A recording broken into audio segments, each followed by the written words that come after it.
once again licking their wounds after a string of recent high-profile Supreme Court losses, Democrats are once again considering packing the court, as this article from Forbes brings up. Now, packing the court might sound like a pretty radical course of action, but as these numbers from April of 2021 point out, and notably before the Dobbs decision made everybody's heads blow up, only 55% of U.S. likely voters were opposed to packing the court. 33% actually favored it, and 13% weren't sure. By party, a majority of Democrats favored it, and only 31% of them were opposed. But independents and Republicans pretty strongly opposed it, though still 17% of Republicans and 23% of independents were in favor. But if you think that's radical, just a month after the Roe v. Wade decision in the summer of 2022, a pretty good chunk of people were actually in favor of abolishing the Supreme Court outright. 37% were at least somewhat in favor of replacing the Supreme Court with a new democratically elected court, and 22% were strongly in favor. 53% were opposed, but a plurality, 40%, were strongly opposed. By party, 53% of Democrats were in favor, but only a third of them strongly. Republicans were 72% opposed, but look at independents.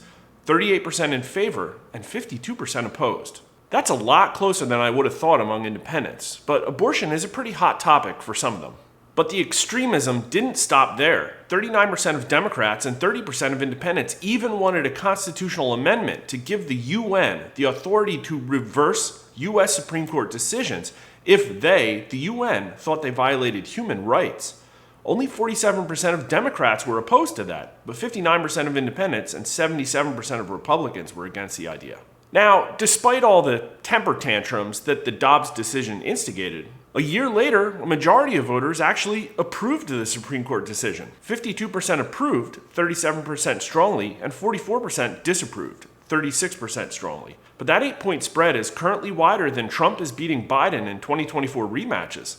So this is a pretty comfortable majority. But the latest temper tantrums come from recent decisions ruling against affirmative action programs in college admissions and student loan forgiveness programs. You're going to have to wait till later in the week for the student loan numbers, but follow us on Twitter and subscribe on YouTube or Rumble so you don't miss the results when they come out. But here's what we have for affirmative action. A very stunning 65% of voters approve of the Supreme Court decision that struck down affirmative action programs at Harvard University and the University of North Carolina, ruling that the consideration of race in deciding college admissions violates the Constitution and civil rights laws. 49% of voters strongly approve and only 28% disapprove, 16% strongly. Republicans were almost unanimously in favor of the decision, 81% of them, with 64% strongly approving, but independents were well into the 60s in favor as well, and approved by roughly a 2-to-1 margin. But look at Democrats. Even 52% of Democrats were in favor of the decision, and only 39% of them opposed, despite the fact that it was the court's 3 most liberal members who dissented. This is another pretty clear example where radical components of the Democrat Party push stances that most of their base is actually against. For a much more clear example, please check the link to a video on YouTube to a poll we did about parental rights in California, which are being eroded, despite the fact that a vast majority of Democrats in the state strongly believe in parental rights in education. But asked about affirmative action directly, Americans are kind of split on whether these programs are a success or failure. Maybe this isn't a great question because we didn't clearly define success and failure, but 21% say they are a success and 26% say failure. A plurality say somewhere in between.